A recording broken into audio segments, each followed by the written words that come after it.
2 hete érkezett meg hozzánk az idei év kód játéka, ami nagyon sok újdonságot hozott magával, vagy éppen visszatérő dolgot. Kezdőjátékosoknak, vagy olyanoknak, akik konkrét a Black Ops 6 véget tértek vissza a Call of Duty-ra, lehet egy-két dolog, ami újdonság lehet, vagy még nem találkoztak vele. Ilyen lehet például a Wildcard rendszer, a visszatérő perk rendszer, amit már a Cold War-ban is láthattunk, vagy az OG Prestige rendszer is, amit egy csomó unlockolható cuccal kaptunk meg. Ja, és ne felejtsük a Camo Grindot sem, ami nagyon-nagyon egyszerűen sikeredett, de angolul kevésbé beszélő játékostársainknak elkelhet némi segítség a challenge-ek értelmezésénél. Ezekre a kérdésekre kaptok tőlem most választ egy ilyen összefoglaló, útmutató videó formájában. Tartsatok velem! Let's go! Hey, sziasztok, és lányok, én Simfit és ez itt az éjszakai műszak mai kiadása videó formájában. Hatalmasat szeretettel üdvözlök mindenkit a videóban, skacok, srácok és lányok. A mai videóban hoztam nektek egy tutorial videót Black Ops 6 igazából kezdőknek. Hát úgymond kezdőknek, hogy akik visszatértek, vagy szeretnének új információkat megtudni arról, hogy mi is van a új Black Ops 6-ba, milyen cuccok jöttek a játékba, és hogy ha van, amit nem értetek, akkor ebbe a videóba biztosan lesz válasz a kérdésetekre. Egy kicsit hosszabb videó lesz, srácok, tehát videó leírásban itt vannak a timestampok szétosztva, lesz szó a perk rendszerről, úgyhogy ki tudjátok választani, ami igazából titeket érdekel, és konkrétan oda tekerni. Szóval a perk rendszer, a prestige rendszer, ami már visszatérő, már láthattuk ezt, és a field upgrade-ek, a core streak-ek, a lethal tactical equipment, igazából a játékmódok, ami szintén nagyon fontos, melyik játékmódokat érdemes játszani, és a camo grindot is egy kicsit szét fogjuk vesézni, hogy mégis mit kell csinálni a camokhoz, hogy ki lehessen őket unlockolni. Szóval skacok, a héten dél előttös vagyok, tehát esténként vagy délutánonként megtaláltok a live-ban Twitch-en, videó leírásban itt van a Twitch és a TikTok link is, mert mind a két helyen egyszerre szokott menni a live. Ja, és akik a gameplay véget jött, az se fog lemaradni semmiről, mert itt abba a sarokba lesz gameplay is. Szóval skacok, remélem tetszik a videó, hogyha igen, akkor dobjatok rá egy lájkot, hogyha nem, akkor meg egy dislike-ot. És srácok, ne felejtjétek el, hogy még nagyon sokan nem vagyok feliratkozva a csatornára, hogy csapjatok oda subscribe gombnak is, ha nem szeretnétek lemaradni a következő Simfit Guy tartalmakról sem. Ennyi a sztori, én Simfit voltam, Tali a következőben, lettek jók! Na, akkor megyünk is rá, skacok. Elsőnek a játékmódokat fogjuk megnézni. Daily challenge-ek is vannak, ahol még extra XP-t is fogunk tudni majd behúzni. Itt lássátok is, minden nap ezek más daily challenge-ek. Van 3 alap daily challenge, tehát hogyha kiveszünk az összes challenge-et mind a 3 naponta, akkor még kapunk plusz 3000 XP-t hozzá. Itt számolja is, hogy eddig a mai nap folyamán mennyit vittünk ki azokból a bizonyos challenge-ekből. Elsőre nekem furcsa volt a sztori, hogy mégis hogyan lehet meccset indítani, vagy hogy lehet elindítani magát a meccset, tehát find match, oda van írva, rá van írva, csak itt a filtereknél nekem volt probléma, hogy hogyan is lehet a filtereket beállítani.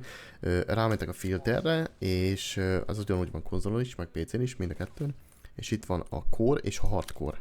A core azt tudjuk, hogy az a sima rendes játékmódok, ahol rendes a health is, a HP is, meg minden, nem egy hitek a enemik. A hardcore, ott kell kamozni, mert az egy hites, tehát általában egy hites, de én sok fegyvernél észrevettem, hogy nem egy hites a hardcore se. Tudjátok beállítani, hogy melyiket szeretnétek, amelyiket szeretnétek, azt kipipáljátok, és utána nem, hogyha kibekkeltek, akkor megtartsa azt a bizonyos adott fieldet, amin utoljára voltál, de igazából, hogyha bepipálod mondjuk a hardpointot csak, meg a nuketownt, és rámész, hogy find match, akkor mindjárt el is kezdi keresni magát ebben két tematikába a meccset. Tehát megyünk is rá a játékmódokra, skacok, most bent van a nuketown, november 1-én berakták a nuketownt is. A nuketownt az OG Black Ops 1-ből szerintem mindenki ismeri, mert akkor jött be maga a játék, ez egy ilyen igazából olyan helyszín, ahol tesztelték a nókokat annó, tehát annak ilyen kisváros mondjuk változata, ami egy két sárga házból áll, és akkor ott lehet nyomatni a sztorikat. Hogyha kamozni akartok, vagy XP-t farmolni, vagy bármit farmolni, ami a játékban farmolást jelent, akkor a Nuketownt ajánlom, mert bent van a 24/7, tehát megállás nélkül pörög a Nuketown. Nagyon könnyen bele lehet jönni a spotokba, a lénekbe, hogy hol spawnolnak enemik, merről jönnek, mindenképp ajánlom a Nuketown mindenféleképpen farmoláshoz. Ez core-ba is, és nem core-ba, vagyis hardcore-ba is, mind a kettőbe. Van még játékmódunk az Infected játékmód, ezt szerintem már mindenki ismeri, az amikor mindenki először kezd survivorként, és aztán egy ember megfertőződik, és az a egy ember aztán mindenkit megfertőz sorba-sorba. Vannak, akik nagyon sokat játsszák ezt, mert amúgy tényleg egy fun játékmód. Face of Moshpit, a Face of Moshpit, Face Off, azért Face Off, mert annyira közel vagytok egymáshoz, olyan kis mapokat rak be, hogy tényleg látod egyiket a másikat, és az 6v6-on játszódik. Szintén, hogyha egy kicsit refreshingre vágyunk a Nuketown után, akkor itt ezt is ajánlanám, mert más kisebb mapokat is berak, amik bekerültek a játékba mindjárt az elején. A Kill Order igazából van mindenkinek egy high value targetja, tehát egy HVT, itt látható oldalt is igazából, hogy HVT, és az a high value target minél tovább él, annál tovább több pontot szerez magának a csapatnak, és a végén az nyer, aki igazából több pontot szerzett a csapatnak magának, tehát ez a HVT amúgy mindig változik, tehát most például én vagyok a HVT, de megölnek, akkor egy másik csapattársam lesz a HVT, és addig megy a meccs, amíg azt a bizonyos pontszámot, nem is tudom, 75 vagy 100 el nem érjük. Gunfight, ezt tudjuk, hogy mi a gunfight, ezt ismerjük, és akkor belemegyünk igazából a core játékmódokba, hogy mégis mit található itt. Team Deathmatch, mindenki tudja, ez nagyon easy. Van egy 100-os score limit, és akkor egymás ellen nyomjuk. 6-an lehetnek egy csapatban. Kill Order, a Kill Order-t azt előmagyaráztam, mert Domination az a flages story, amikor 3 flag van a mapon, A, B meg C, ezt én nagyon szerettem amúgy XP formulásra, szintén nagyon jó dolog, úgyhogy biztos, hogy lehet vele nyomatni, és igazából az a csapat nyer, akinek több pontja van aztán a végén, szóval át meg a B-t, hogyha tartsátok egész végig, akkor ez nagyon jó lesz. Hardpoint, ezt szintén ismerhetitek, amikor a mapon körbe-körbe megy a maga az a point, amit foglalni kell, és amelyik csapat tovább marad a hardpointon, több pontot ér el, az fogja megnyerni a játékot. Search and Destroy, ez OG, A meg B side, bomb side, vannak támadók és védekezők, tehát egyik csapatnak az a feladat, hogy felrobbantsa a szájtokat, a másikra meg az, hogy megvédje, ezt is ismerjük.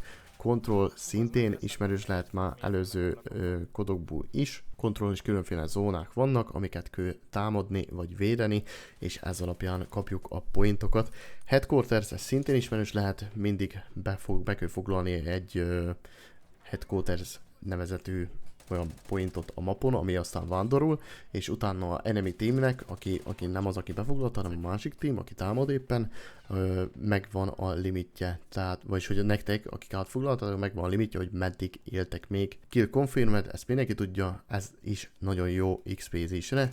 Lássátok, itt a score limit az 75, tehát itt is amúgy, hogyha megölitek enemit, arra is kaptok XP-t, és hogyha még a dogteket, amit eldob, azt is fölveszitek, akkor arra is kaptok XP-t. Free for all, ez pedig mindenki ellen megy. Hardcore-ba igazából ugyanezek a játékmódok találhatók meg, csak hardcore verzióba. Itt lássuk, hogy azért jó dolog, hogy a kamósokra is gondoltok, mert a Nuketown is bent van hardcore 24/7-be, és a hardcore Face of Moshpit is, tehát a kismopos sztori is bent van. Tehát így most még a season 1 se kezdődött el, szóval most a játék igazából annyira hú de nagy új játékmódokat, meg új változtatásokat nem hozott, de szerintem ez is egy jó start, hogy belegyöljünk mégis a mechanikába, meg a játékba, mert igazából a movementel is azért elég nagyot durrantottak, hogy ilyen új movementet, omni movementet adtak nekünk. Megyünk tovább, srácok, hogyha itt belementek a kisvetyökbe, akkor itt van Progression, nincs már 200-as level, 300-as level, 400-as level, 500-as, 1000-es, meg 800-as, meg tököm tudja, minden MV3-ban volt, hanem visszatért a Prestige rendszer. Mégis Szimi, mit is jelent a Prestige rendszer? Prestige rendszer azt jelenti, hogy level 1-en kezd mindenki, és aztán level 55-ig megy fő, és hogyha a level 55-öt átlépi, akkor megkapja a Prestige 1-es unlockolós sztorit, ami igazából egy ilyen skint is be lehet húzni, tehát itt vannak, hogyha belementek a Prestige-be, akkor a Prestige-be vannak, hogy miket lehet unlockolni, itt van egy ilyen kollektíble, aztán itt van megint csak egy ilyen operátor, megyünk tovább, egy blueprint, aztán ez szintén operátort kapunk, szintén blueprint, szintén operátor, ez blueprint, operátor, és a végén is egy operátort kapunk, tehát 10 prestige-ünk van, egy adott most ez a Season 1-ig, vagy nem is tudom, hogy igazából meddig, de most jelenleg a 10 prestige, szerintem ez Season-onként aztán fog mindig frissülni. Így oldották meg. Tehát most, hogyha level 55-öt átlépjük, akkor nem 51-es, 56-osok leszünk, hanem level 1-es Prestige 1-ek leszünk. És fogunk menni akkor a Prestige 2-ig, utána a Prestige 2, level 2-k leszünk. És behúzzuk a rewardokat. Tehát így működik a új Prestige rendszer igazából, hogy mindig csak 1-55-ig lássuk a szintet, és ott igazából ez a jel, Major General, itt aztán ki fogja írni Prestige 1 vagy Prestige 2, ez alatt látható igazából, hogy hányos Prestige-eken vagyunk. Itt, hogy a level unlockokba belementek, akkor itt amúgy írja, hogy az egész játék alatt miket tudtok unlockolni, hogy mentek föl szintekbe. Ez csak ugye az első level 55-ig van, nekem nem sokkal aztán már meg lesz nekem is a level 55, és akkor Prestige 1 leszek. Tehát nincs 500-as szint, nincs 600-as szint, még egyszer mondom, hanem level 1, Prestige 1 van. Megyünk is rá a perk rendszerre, skacok, itt vannak a perkek, igazából itt be tudjuk állítani perk 1, perk 2, perk 3, hogyha belemegyünk a loadoutunkba, akkor lássuk is, hogy 3 perket kapunk meg, és utána kapunk egy speciál perket is. Na most sokan kérdezték azt is, hogy miért nincs nekem a speciál perk, hogyha nem egyforma színű az a 3 perk, akkor nem kaptok speciál perket. Szóval egyforma színűnek kell lennie a 3 perknek, igazából, és akkor kapjátok meg az adott speciál perket, most például végigmentünk a perkeken. A Ganko az igazából a sprintet és a tag sprintet nyomja föl nekünk, tehát gyorsabban fog tudni futni, és futás közben is fogunk tudni újra tölteni.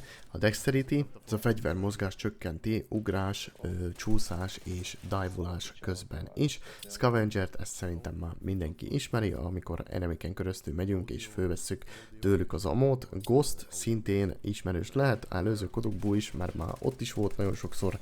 Nem látszottak a UAV-on, se a többi ilyen Advanced UAV meg ilyen killstreakeken. Ninja, ez is egy nagyon jó sztori, mert nem lesznek footstepjeitek, azt írja csak, hogy move more quietly, de igazából sokkal halkabb a footstepetek, vagy nincs is footstepetek. Flag jacket, reduces incoming explosive and fire damage, ez, hát a flag jacket, ez is már ismerős lehet előző kodokból, tehát magát a tüzes damage-eket, meg a robbanásokat lejjebb csökkenti rajtatok.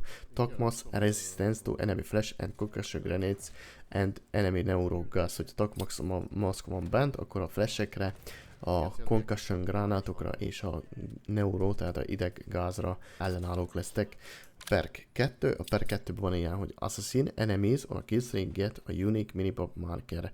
Tehát, hogyha mentek ezt a perket használjátok, akkor valaki, aki már nagy killstreaken van, a ellenséges csapatból, akkor rajta lesz a minimapotokon, úgy mint egy bounty target például. A Bruiser melee kills and finishing moves replenish health and earn extra score, tehát a melee killek és a finishing move-ok újra töltik magát az életet, és plusz pontot hoznak neked. Engineer, see enemy equipment at close streaks through valves, ez már szerintem előző kodokban is volt, amikor az ellenséges cuccokat, tehát ilyen equipmenteket, vagy score streakeket, azt falon köröztül is láthat, például Wilsonokat, vagy akármi ilyesmit, csak például ott tudom, hogy nincs Wilson a játékban. Tracker, ezt is már szintén láthattuk, amikor közeli ellenségek lábnyomai láthatóak a földön. Forward Intel megnöveli a minimapnak a nagyságát, és igazából az ellenséges, felfedezett ellenségek köré is egy ilyen direkciós indikátort tesz, szóval tudod, hogy merre kell menni a mapon. A Dispatcher, ez csökkenti a nem letális score streakekre igazából a pointokat, amiket össze kell szedni. Fast Hands, ezt tudjuk, hogy minél gyorsabban töltsünk újra, és minél gyorsabban swapoljuk magát a fegyvert egyikről a másikra. A következő, a 3-as perk csomag, a Double Time, ezt tudjuk, hogy minél gyorsabban fussunk. A Bankroll, ez nagyon jó sztori, mert amúgy most a kódban nem kill streakek vannak, hanem score streakek, tehát nem killek után kapod magát a streaket, hanem szkórok után, tehát minél több pointot szerző, annál jobban kapod. És a Bankroll egy jó sztori, mindenkinek ajánlom, mert minél hamarabb, tehát itt látod, hogy minden életbe 150 alapszkórral kezdő, és oda már csak egy-két kölyöt kell csinálni, és akkor mindjárt meg is van például egy UAV-ra, csak példának mondtam. és akkor mindjárt tudod a extra pointokat, extra XP-ket begyűjteni. Vigilance, ez display a HUD icon whenever you appear on enemy minimaps, tehát hogyha ellenséges minimapon látszódunk, akkor ott nekünk ki fog jönni egy ilyen HUD ikonoska, és ezáltal fogjuk tudni, hogy észrevettek. A Cold-Blooded, ezt is szerintem már mindenki ismeri előző kodokból is, ez undetectable by AI targeting and thermal optics, tehát a thermal optikok és maguk a AI targeting, az gondolom a score streakek, amiket a AI irányít, akkor az nem fog minket látni. Quartermaster, recharge equipment uses overtime, ez igazából maga a restok akar lenni. Guardian, faster healing while capturing and holding objectives. Revive downed teammates faster, az elesett társakat sokkal gyorsabban tudjuk húzni, és gyorsabb healelésünk van, miközben a objektívüket tartsuk, vagy éppen kapcsolózzuk, tehát foglaljuk. Gearhead, az pedig 2 field upgrade charges and increased charge rate, tehát 2-ször tudjuk használni a field upgrade-ünket, nem csak egyszer. Na most, hogyha az összes perkből például beteszünk 3 pirosat, itt egy pirosat, itt egy pirosat, meg itt egy pirosat, akkor kapunk egy piros ability-t, igazából a Enforcer ability-t, ami annyit tesz, ez egy speciál perk, ami passzív perk. Killing enemies grants temporary buff to movement speed and health regen rate. Tehát, hogyha így ezzel build-el megölünk egy ellenséget, akkor megnövekszik a movement speedünk mindjárt abban a pillanatban, meg az is, hogy hogyan regenerálódik. Mindig gyorsabban regenerálódik a karakterünk, hogyha ez a perkünk van berakva. Hogyha berakjuk például a Recon perket, most akkor berakok egy Recon perket, Tracker, Cold-Blooded, és akkor megkapjuk speciálba. Enemies can be, a Recon ability kapjuk meg, ezt a speciality-t. Enemies can be see through walls for a short time after spawn. Szóval nyomtam a hardcore-t, és nem értettem, hogy miért tud mindjárt mindenki egyből megölni, azért, mert ők amint respawnoltak, akkor egy rövid ideig, hogyha ez van neked berakva, akkor látod a ellenségeket falon köröztül, tehát legit wallhack van a játékban. Tehát látod enemiket falon köröztül, ami egy brutális sztori igazából, nem értettem, hogy miért, de szerintem próbáljátok ki, aztán megértitek, hogy miről van szó. És végül a Strategist Speciality earn a score bonus for objectives and destroying enemy equipment. See equipment rule was deploy equipment and field upgrades faster. Tehát extra bónusz pointokat tudunk szerezni, score-okat a minden egyes objektív elfoglalására, vagy tartásra igazából, és arra is, hogyha ellenséges equipmentet robbantunk, vagy szerünk szét, a ellenséges equipmenteket falon keresztül is lássuk, tehát hogyha van a fal mögött egy proximity mine, vagy egy claymore, vagy akármi, akkor azt mindjárt lássuk, hogy ott van, és a field upgrade-eket sokkal gyorsabban tudjuk lerakni, deployolni. És még így a perk rendszernek hozzájött ez a wildcardos rendszer a sztoria. Igazából a wildcardos sztori az annyit tesz, hogy használhatunk wildcardokat. Szóval a perkek mellett mindegy, hogy van-e berakva speciál perkünk, vagy nincs-e berakva speciál perkünk például, akkor is tudunk wildcardot használni, és mindegyik wildcard másra jó. Itt egy-kettőt már azért láthatok, hogy normál fogjátok látni, hogy már találkoztatok vele amúgy is a játékban. Most a Wildcard Tactical Expert az igazából spam with 2 extra tacticals, tehát extra 2 smoke-kal fog tudni taktikai cucca spamnulni. Overkill, ezt tudjátok, hogy melyik. Overkill-t nem kell magyaráznom, mind a 2 lehet primary fegyver, amit elviszi magaddal a meccsbe éppen. Gunfighter, get 3 extra attachment points for your primary weapon. Ez amúgy jó sztori, mert ha van olyan challenge-et, hogy 8 attachment eljé például, akkor ezt mindenképp kell használni a Gunfighter perket, mert csak úgy tudsz berakni 5+3, tehát 8 attachmentet, hogyha a Gunfighter wildcard be van rakva.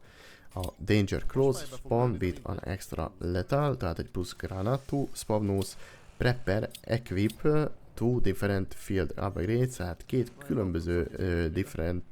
különböző field upgrade-et tudsz berakni, és aztán tudsz közöttük váltogatni, hogy melyiket akarod éppen használni, és ez amúgy a legjobb a perk grade szerintem 54-esen, úgyhogy aki nem húzta még föl magát 54-en, az kurva gyorsan húzza föl magát, mert equip an extra perk.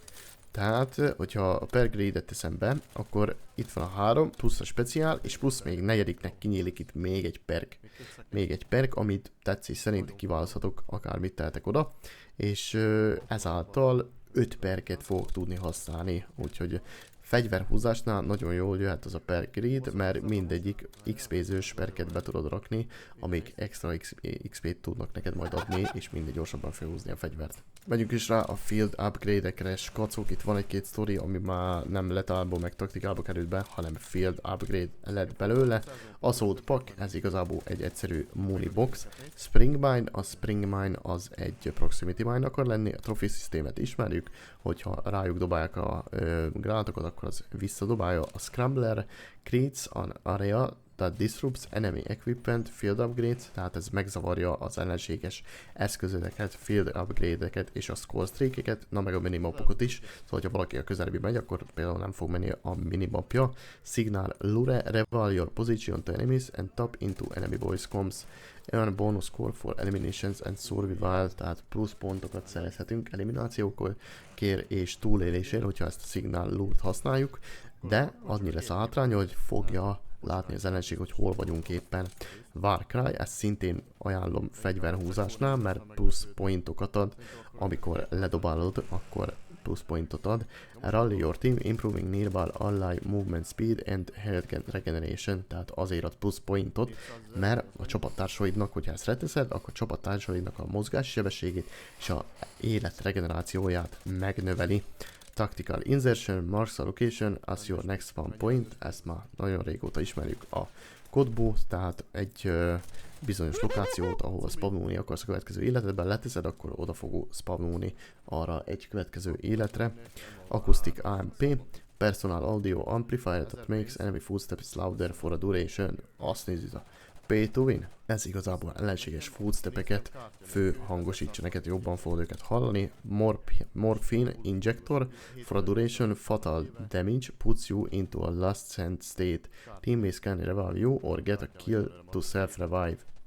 Hát ezt nem tudom, hogy miért akarnám csinálni, de igazából ez ledownul téged, és a csapatásait fel tudnak húzni, vagy csinálsz egy killt, és akkor self-elsz. Mi? Miért akarnám ezt használni? Nem értem. Neurogas, a Neurogas, hát ez igazából egy gázgranát akar lenni, csak ilyen gázbomba stílbe. És a Sleeper Agent, jaj, ez totál ugyanolyan cuccba leszünk, mint az ellenség, basszus, beszarás. Ugyanolyan cuccba leszünk, mint az ellenség, és nem fogják tudni, hogy most velük-e vagy nem vagy velük, viszont a enemy equipment és a perkek azért fogják látni, hogy te ellenség vagy. Tehát akinek olyan perke van, vagy olyan equipmentje, az föl tud robbantani téged például. Megyünk rá a letál equipmentekre, skacok, van feregünk, tehát egy egyszerű gránát, van szemtexünk szintén, ezt ismeritek, ez a sticky gránát, C4, szintén ismerős, termogránát, ez eldobod is fölrobbanik, ilyen nagy tüzet csinál maga köré. Impact gránát, ez csak akkor robbanik, amikor nekiír valaminek. Molotov, már ismerjük. Blast Trap, Planted Explosive Device Detonates when enemy comes near, ez jó cucc amúgy, ledobod a földre, és hogyha ellenség közelébe megy, akkor robbanik föl. Drill Charge-ot ismerjük, és Throwing Rifle nincs srácok, hanem Combat Axe van helyette, tehát ez a Combat Axe van a Throwing Rifle helyett. Megyünk rá a taktikálokra, a taktikálok Concussion Grenade, ez igazából a stun akar lenni. Flashbang, szintén ismeritek, Spike-on, hogyha eldobjátok, akkor tudjátok nézegetni, merre van ellenség, nem tudom, lehet SD-be, ez hasznos lehet, én nem használnám, azt tuti. Smoke srácok, ajánlom, hogyha fegyvert akartok húzni, fegyvert szintezni, akkor a smoke-ot használjátok mindenképp. Tudom, hogy szétbassza a aimasztesztot, meg ilyen hülyeségek, de baszki. Most a decoy gránát nerfőve lett. Tehát a decoy gránátot amúgy, hogyha XP-ztek, és például nuktam, és spawnoljátok a decoyt, nem fog adni XP-t, már kivették osztot. Most a smoke kap smoke assistot, tehát hogyha játszó, eldobod a smoke-ot, valaki megöl a csapattársad a smoke környékén, vagy a smoke boo megöl valakit, akkor az plusz 10 assist, tehát plusz 10 XP, amit eddig a decoy adott, de most már a smoke adja. Mert a decoyt nerfülték és kivették belőle ezt, úgyhogy smoke-ot használjátok. Prox alarm, set off two sticky alarms that ring and flash when an enemy is near. Nem tudom miért használnád ezt, vagy leteszed és akkor csörög és villog, amikor egy ellenség ott van. Steam shot, ezt tudjátok. de speed boostot nem nagyon ad most a Steam Shot, tehát igazából hardcore-ba akkor éri meg csinálni, hogyha éppen double kill farmotok, vagy ilyesmit, akkor megéri Steam Shotot használni, hogy meglegyen például egy halál alatt a 3 kill, vagy valami ilyesmi, érted? Sok charge, ezt szintén ismeritek, hogyha eldobjátok, akkor sok új enemit, aki belefut. És ahogy már mondtam, srácok, nem killstreakek vannak, hanem itt is van nagybetűkkel score streakek vannak a játékban. A Scout Pose az egy mini UAV, amit csak te látsz, igazából is ellenséges hollétekről ad neked információt. RCXD, ez a kis távirányítós autó, még nem sikerült olyan igen nagyon sok embert fölrobbantanom vele, mert általában mindenki észrevette, mikor már közel jártam. Semturret, ez igazából a UAV-okat meg ilyeneket durrancsosít neked. UAV, ezt tudod, ha elnyomod, akkor látod ellenségeket mindenhol a mapon. Archangel Launcher, Rocket Launcher, that fires remote piloted rockets, tehát ugye előd a rakétát, ja igen, ez volt a default loadba. Elrövid a rakétát, akkor te irányítod azt egy rakétát, szóval ha valami cinematikus akcióra vágysz, akkor biztos ajánlom ezt neked. Counter UAV, ez a sima UAV-nak a counter párja, tehát hogyha ezt elnyomod, akkor nem lát az ellenség semmit igazából. Care Package, ez bármilyen különféle skillstreak, random benne lehet a Care Package-be, ezt ismeritek. Napalm Strike, ez szintén kódvárban benne volt, ledurrantod is, bazi nagy tüzes égős robbanás. LBDR Launch a Missile Bombarded in a Targeted Area, tehát bejelölsz egy térképen egy helyszínt, és akkor oda fogja nyomni neked a fire-et. Sentry Turret, ez a Sentry Gun, ezt is ismeritek, előző kódból leteszed, és akkor minden enemy, ami ott van körülötte, azt nagyon lövi. Hellstorm, control a long range missile with break and boost capabilities and secondary missiles. Tehát egy bazi nagy rakéta, amin van még 4 másik kis rakéta is, amit először előd a 4-et, és aztán meg a nagyot bedorintod ellenfelek közé.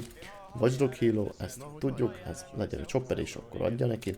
Ez a AGR, ami igazából a Winstonnak felel meg, ez egy ilyen kis harci kocsi, amit tudsz irányítani te magad. Interceptors, Fighter Jet Squadron that sweeps the combat area 2 times, ez a preci lesz igazából majd Warzone-ba. Strategic Bomber, ez egy jó cucc, nyomtam a toriba, ezt tetszett, ledob egy bombát, és azt te irányítod, hogy jól röpüljön le. Gondolom azért flash, mert ilyen röpülőből van kidobva. Na megyünk is rá a Camo Challenge-ekre, srácok, igazából itt is van egy AR-ünk, akkor nézzük meg ezt a AR-t, hogy mit is kell hozzá csinálni. Igazából majdnem az összes fegyverhő meg kell csinálnunk 100 headshotot. 100 headshotot, a 100 headihő csak igazából annyit tennék hozzá, hogy szerintem brutális elvetemű challenge.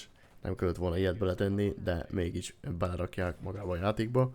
Nem tudom, hogy miért, I don't know, de kurva sok a 100 headi, főleg marksmannal, meg sniperre, és hardcore-ba csinálom, és komplet headire lövök, és nem adja. Szóval nekiálltam én is a kamokat csinálni, de nem tudom, hogy milyen betű lesz bele, vagy mikorra lesz egyáltalán bele betű. Azért kicsinyként csinálgatom, ahogy adja időm, megvan a 100 heti. Az a lényeg, hogy most a Camo Challenge-ek nem úgy működnek, hogy föl kell húznod például bizonyos szintig a fegyvert, hogy megadja a kamókat. Nem, mindjárt level 0-ról tudod farmolni a kamókat, mert csak headi kell hozzá, hogyha a 100 közben nyílnak ki így a kamók, ugye, és hogyha megvan a 100 headi, akkor megkapod ezt a utolsó kamót, és kinyitódik a speciál kamó story, amit tudsz utána csinálni, tehát amíg nincs meg a 100 headit, nem tudsz nekiállni a speciálnak, nem is fogja számolni a speciálokat. Általában a speciálok változóak amúgy, most nem fogom felsorolni mindegyik fegyvernél mindent, hogyha valamit nem értetek, akkor nyugodtan írjátok le. Lényeg 100 headshot, de most mondjuk el példa kedvéért, get 30 kills shortly after sprinting with the GPR, tehát sprintelés után gyorsan kell ölni egyet, és ebből kell megcsinálni 30-at. Tehát itt mindenképp ajánlom, hogy legyen bekapcsolva például automatic tag sprint, és aztán amin megállsz, mindjárt lőjé, minden eszetlen. Get 59 wheel moving, itt meg csak annyi a lényeg, hogy mozgás közben killeljé. Tehát itt mehetsz lassan is, de az a lényeg, hogy mozgás közben killeljé. És AR-eknél a fő challenge-ek igazából akkor megyünk rá, ezt fogom elmondani a fő challenge-eket. Get 10 double kills or better with GPR 91. Tehát dupla killt kell csinálni, az azt jelenti, hogy 1-2, az a double. és utána meghalsz, az oké, vagy 1-2-3, or better, szóval írja, hogy 1-2-3-4, vagy 5-öt is megölhetsz egyszerre, de az is mind egynek fog számolódni. Tehát ebből kell megcsinálni 10 darabot. 3 kills without dying, 10 times, tehát 3 killt kell csinálni úgy, hogy nem haltál meg. Itt jöhet most szóba a Steam Shot, vagy egy kis smoky, amiben el tudtok futni, mert 3 embert kell megölni, például 1, 2, 3, és utána meghalsz, de hogyha közben 2 meg 1 között meghalsz, akkor megint kezdheted előről egész sztorit. Aztán a Dark Spin-e kamóhoz igazából get 3 triple kills or better, tehát 3 tripla killt kell csinálni, oh my fucking god, vagy jobbat, ez akkor jöhet létre, amikor spam trappul az enemy, tehát spamnokat kell kempelni. Utána itt van get 5 kills without dying 3 times with the GPR, tehát halás nélkül kell 5 killt csinálni 3-szor. Tehát ez igazából itt már nem olyan nehéz, mert csak 15 killt kell csinálni hozzá, de nem szabad meghalnod közben. Értem. Úgyhogy itt már nem is ajánlom a hardcore-t, inkább ennél már a sima játékmódokat ajánlom, a core játékmódokat. Megyünk is rá SMG-kre, SMG-knél igazából ugyanaz, mint eddig, 100 helit kell csinálni, aztán van 2 speciál, most konkrétan ennél 39 shorty after sprinting, tehát sprint után 30 killt, és utána 50 animation with a suppressor equipment, tehát egy suppressort kell rárakni magára a fegyverre. Goldra get 10 double kills or better, tehát 10 dupla killt vagy jobbat, ezt már ismerjük. 3 kills without dying 10 times, ezt is ismerjük már. Get 3 triple kills or better with the C9, tehát 3 tripla killt vagy jobbat kell csinálni. És get 5 kills without dying 3 times, tehát itt is 15 killt kell megcsinálni. Megyünk rá a shotikra, a shotika szintén 100 headshotot kell használni, na most shotiknál, mivel close range fegyverekről van szó, nagyon ajánlom, hogy face-off moshpit, vagy Nuketown Camp, vagy Nuketown Smoke-kal csináljátok, és ha várjátok meg, még közel jönnek enemik, vagy bejönnek a épületbe enemik, és akkor se lesz 100%-os, egy shotival hetet tudtok adni. Még hardcore-ba se. Úgyhogy ez azért érdekes lesz. Wow, ez baszó jó kamó. 30 hipfire kills, shotinál hipfire kill, annyit tesz, hogy nem célzó, csak lősz, úgy kell megcsinálni 30 killt. Ez amúgy easy igazából, de hardcore-ba ajánlom megcsinálni. Get 30 kills shortly after sprinting, tehát sprintelés után kell 30 killt megcsinálni. Nem egyszerre, hanem sprintelés kill, értitek? Get 10 double kills or better, igazából ezt ismerjük, ez is ugyanaz, és get 5 kills without dying 3 times, tehát ez is, itt is a 15 killt kell megcsinálni, úgyhogy ez sem olyan vészes. Megyünk az LMG-kre, LMG-knél is szintén 100 heady, utána van egy speciálunk, get 30 kills shortly after sprinting, tehát sprintelés után kill, és utána get 2 kills without reloading, tehát töltés nélkül kell megcsinálnunk 2 killt, ami ezzel fegyverre nem lesz nehéz, mert szerintem 100-as star biztos van benne, tehát 2 killt már csak meg tudunk csinálni annélkül, hogy újra töltsünk. Utána itt ezek a challenge-ek, ezek már ugyanazok mindegyiknél. Marksman Rifles szintén 100 heady, a Marksman Rifle-nél a limit, tehát hogyha megvan a 100 headshot, akkor megkapjuk ezt a challenge-et, ahol igazából azt írja nekünk, hogy meg kell csinálnunk 50 animation-t 4-es szkópos, vagy nagyobb szkópos szkóppal, tehát olyan attachment kell rá, például egy sniper scope, vagy egy 5-szörös zoomos scope, vagy egy 6-szoros zoomos scope, csak 4-nél nagyobb legyen, annyi a lényeg, és itt pedig 50 eliminations with the Enforcer Combat Speciality. Tehát a perkeknél úgy kell szeretnünk a perkeket, hogy a Enforcer special ability-t kapjuk meg, és akkor azzal kell megcsinálunk 50 killt. Utána itt már 10 double kill, ez már világos, 3 kill halás nélkül 10-szer, utána 3 tripla kill vagy better, tehát jobb, és utána legvégén pedig az a 15 kill, amiről beszéltem, tehát 5 embert kell megölni, meghalás nélkül 3-szor. Itt is vannak a sniperek, srácok. Hú, egyre baszóbbak ezek a kamók, ahogy megyünk tovább, de mik ezek a fák? Komplett tájképet raktak a kamóra, epic. Na, 100 killt kell megcsinálnunk a sniperre, utána meg kell csinálnunk 50 eliminations with Recon Combat Speciality, tehát a Recon Combat Speciality-t kell beraknunk a perkeknél, olyan színű perket kell beraknunk, hogy a Recon Combat legyen a negyedik, tehát a speciál perk. Utána pedig get 2 kills without reloading, tehát töltés nélkül őket megcsinálni 2 killt 10-szer. Utána goldra 10 double killt kell csinálnunk, diamondra meg kell csinálnunk 3 killt 10-szer, meghalás nélkül. Utána 3 tripla killt kell megcsinálnunk a Dark Spine-ra, és a végén pedig 5 killt kell megcsinálni 3-szor meghalás nélkül. Aztán maradtak a pisztolyok, srácok, itt megint szintén 100 hedivel kezdünk, utána 15 kill shortly after switching weapons, tehát itt jöhet az a perk, ami fölgyorsítsa a weapon switchet, mert akkor gyorsabban fogunk tudni átváltani egyikről a másikra, mert itt az a lényeg ennél a challenge-nél, hogy 15 killt úgy csinálja meg, hogy éppen átváltottál fegyvert és már csináltad a killt. Úgy kell megcsinálni. Szóval mindjárt, amint átváltotta a fegyvert, már killelni kell, ebből kell megcsinálni 15-öt, aztán 50 animations with suppressor equipper, ez easy, igazából egy silencert, egy hangtompítót kell rárakni a fegyverre, és úgy kell megcsinálni 50 killt, utána goldra 10 double kill, megszokott, diamondra 10 kill, 3 kill meghalás nélkül 10-szer, utána 3 tripla killt kell megcsinálni igazából, aztán pedig 5 killt meghalás nélkül 3-szor, szóval 15 kill, pisztolyokra ez a challenge, és a végül, de legutolsó sorba a melee fegyverre, a camo 100 darab killt kell megcsinálni a knife-ó. Ez nem is nehéz, actually, 100 kill. Utána 50 animations with the Enforcer Combat Speciality, tehát az Enforcer Combat Speciality-t kell használnunk, és azzal kell megcsinálnunk 50 killt. Utána get a kill without taking any damage 30 times, tehát bármilyen damage nélkül, damage kapás nélkül kell csinálunk egy killt 30-szor, tehát 30 killt kell összesen csinálunk, úgy, hogy nem sebez az ellenség minket. Itt javunkra válhat egy kis smoke, vagy a ghost perk, hogy ne lássanak a UAV-on, és akkor úgy ellenségek mögé kerülni igazából.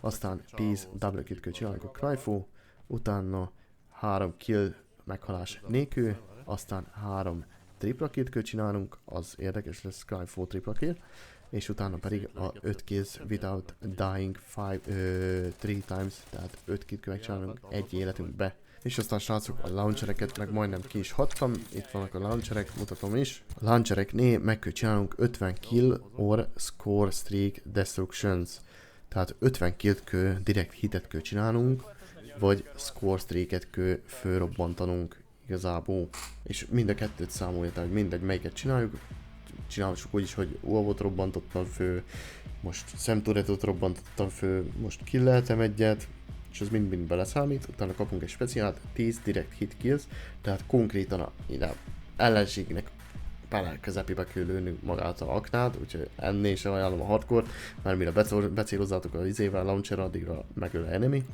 Aztán 10 aerial score streak-et kell fölrobbantanunk. A aerial score streak az igazából UAV, counter UAV, ilyen, amik ott mennek, ott röpködnek fönn. Get 3 destruction score streaks or vehicle, tehát 3 destrukciót kell csinálnunk in a single match, tehát egy matchben kell megcsinálnunk úgy, hogy 3 valamit fölrobbantunk, és azt meg kell csinálni 10-szer.